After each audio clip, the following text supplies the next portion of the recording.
DW.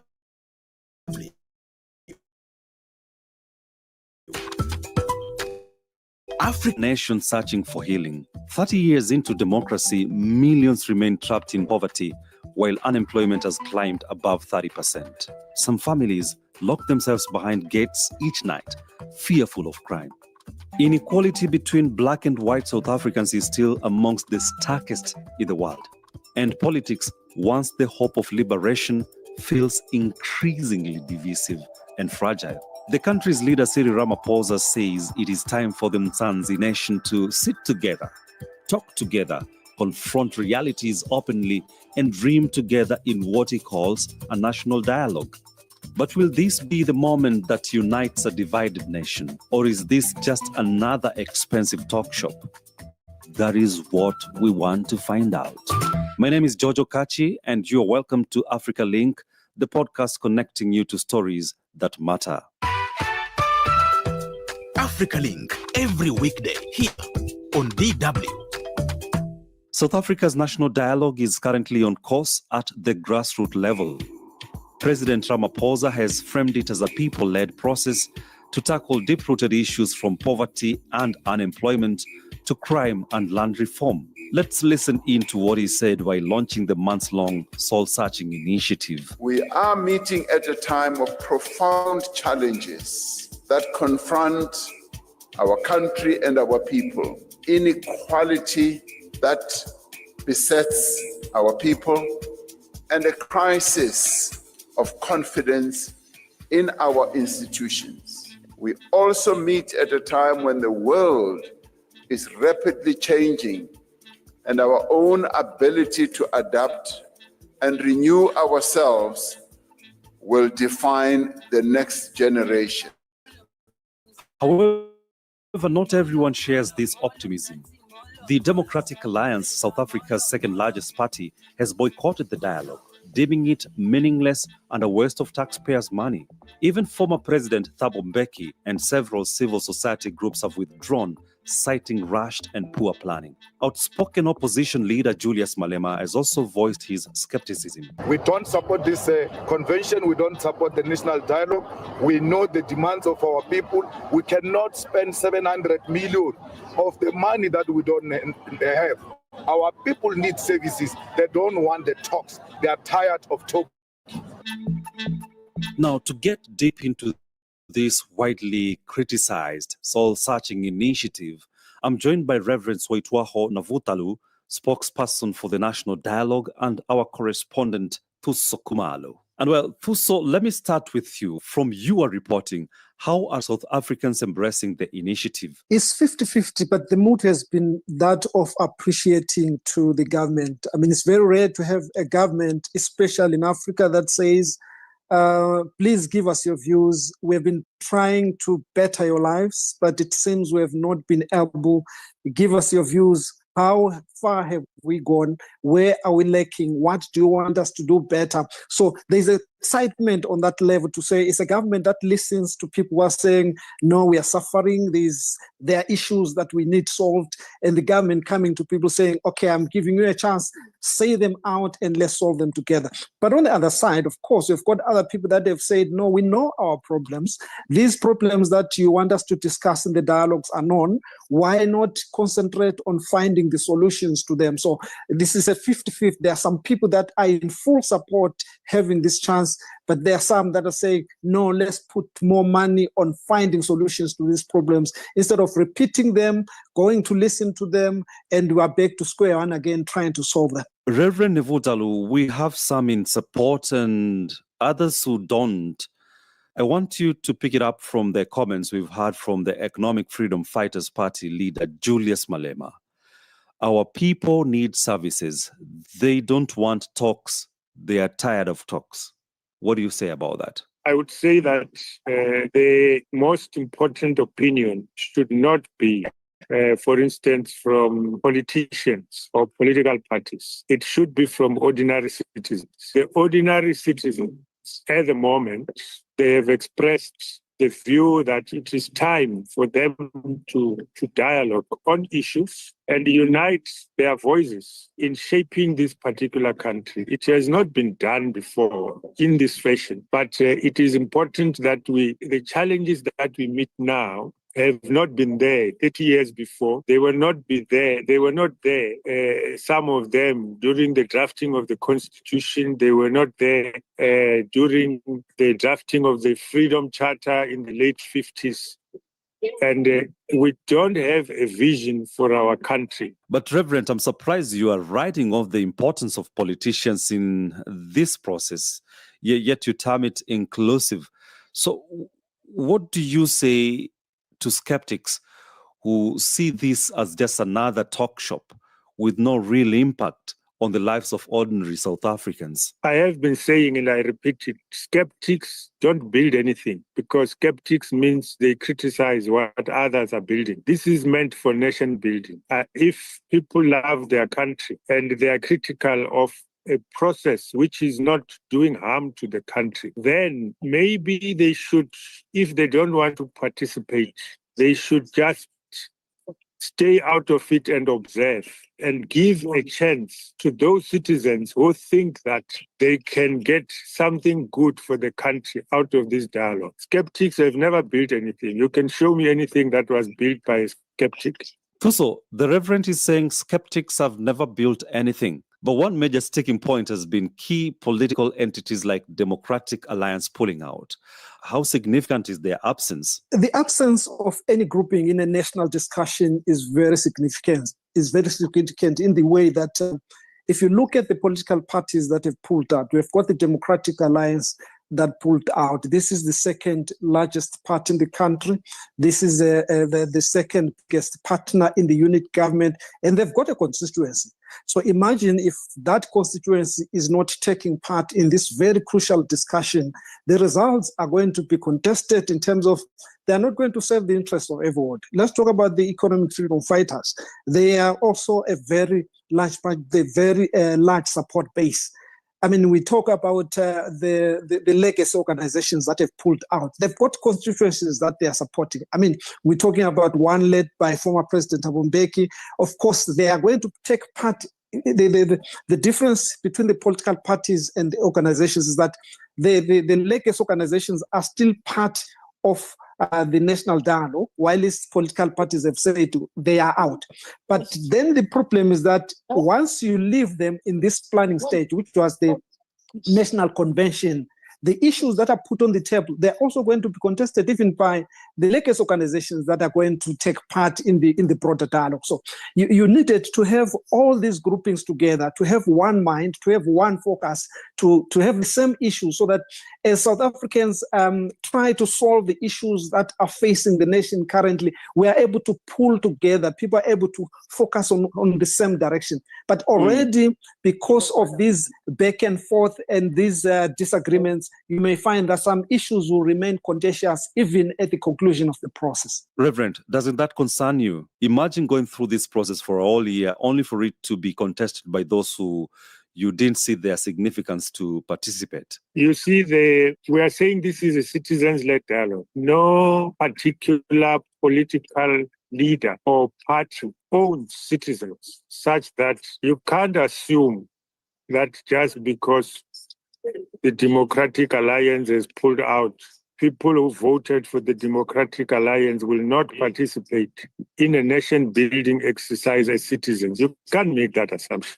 Much as we would love as many people to embrace this particular process as possible, the foundations which had formed the preparatory task team were of the view that you need about 33 sectors representing the totality of the South African 60 million population. You can't get everybody to agree on a framework in a convention, and then the dialogues are going to be rolled out in wards and sectors, and it's not a dialogue of the elites. Now we want citizens to dialogue, and we must not preempt what citizens are going to talk about.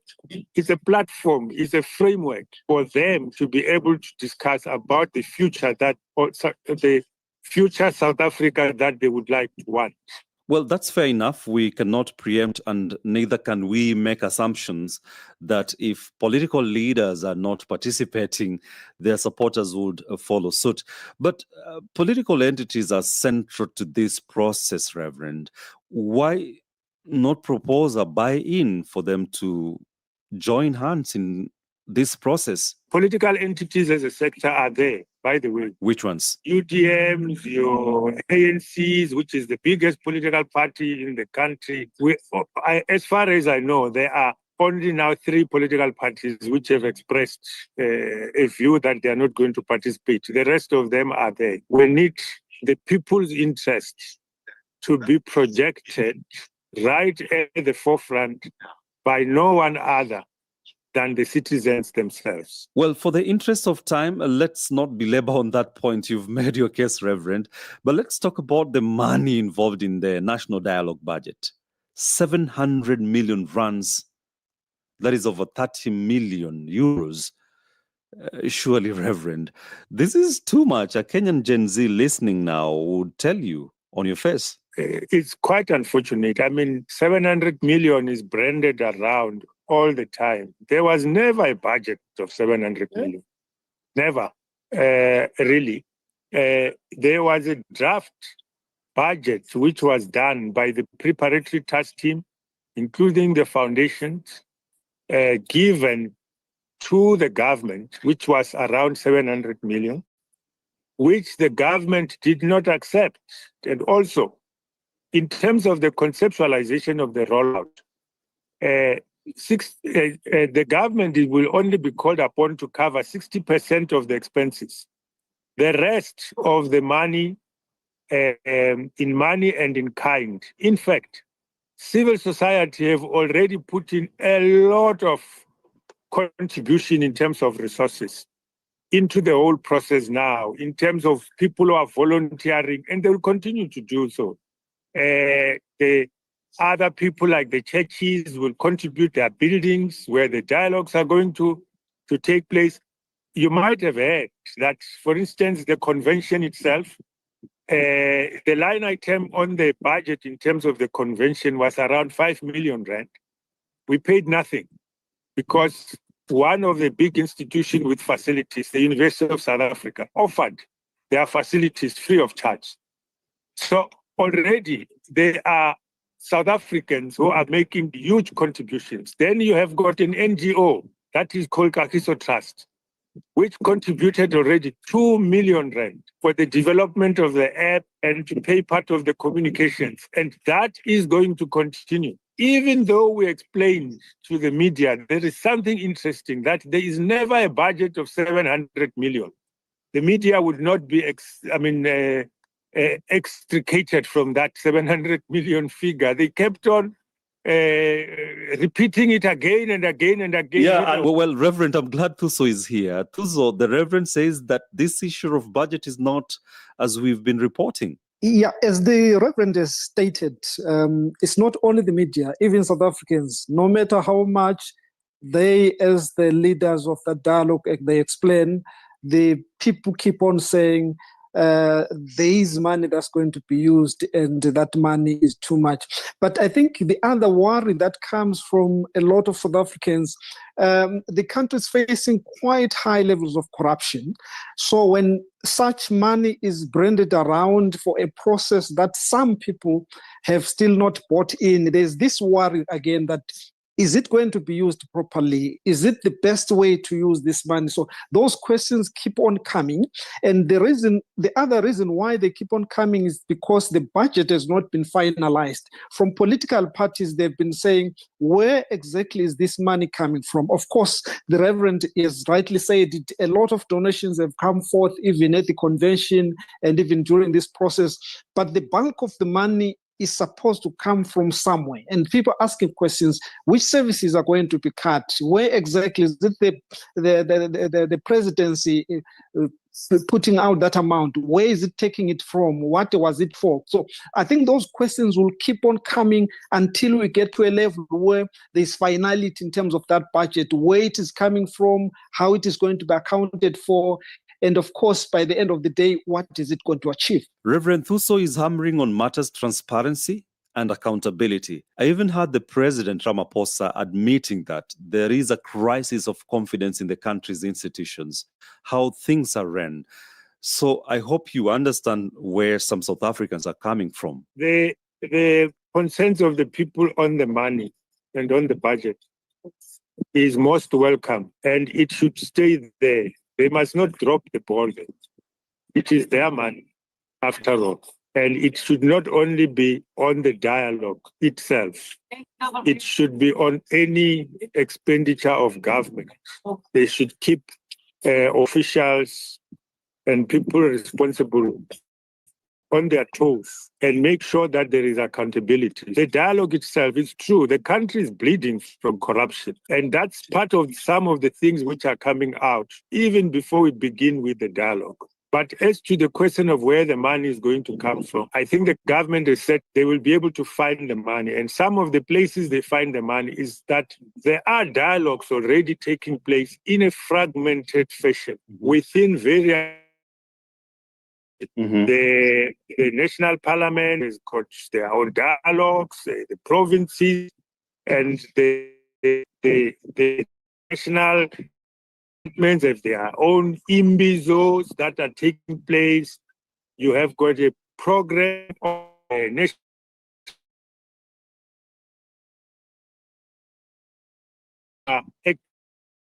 government. I'm not saying that but if they were to pull all those resources together, for sure, and include the contribution of money and in kind, we can be able to fund this very, very important process. What I can say is that it is more the value of the dialogue process that we should be concerned about. If we do think that this is something good for our country, then it is worth paying for.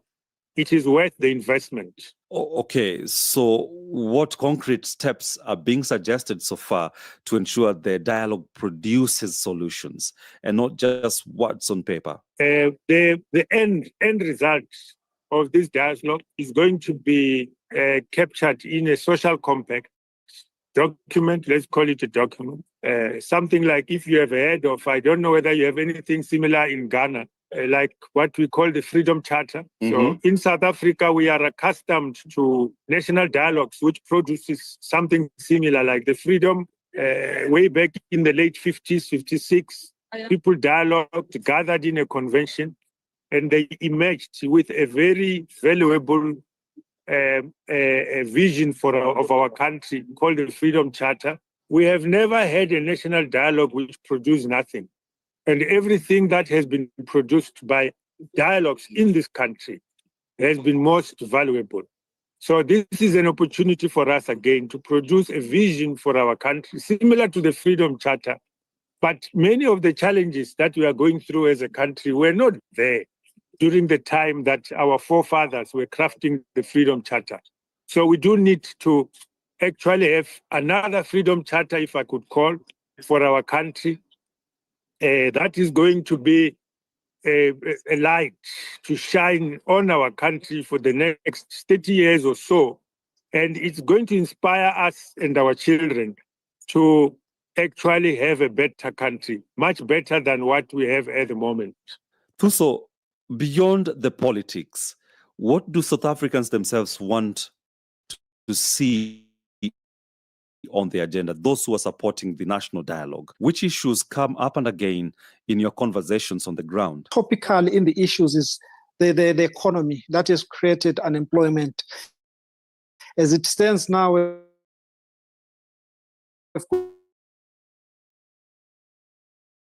got about 32.9%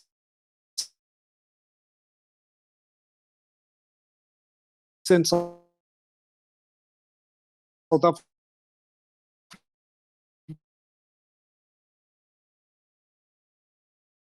Africans that are not employed, and the economy is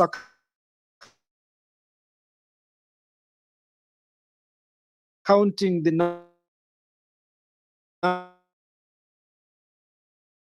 number, the percentages of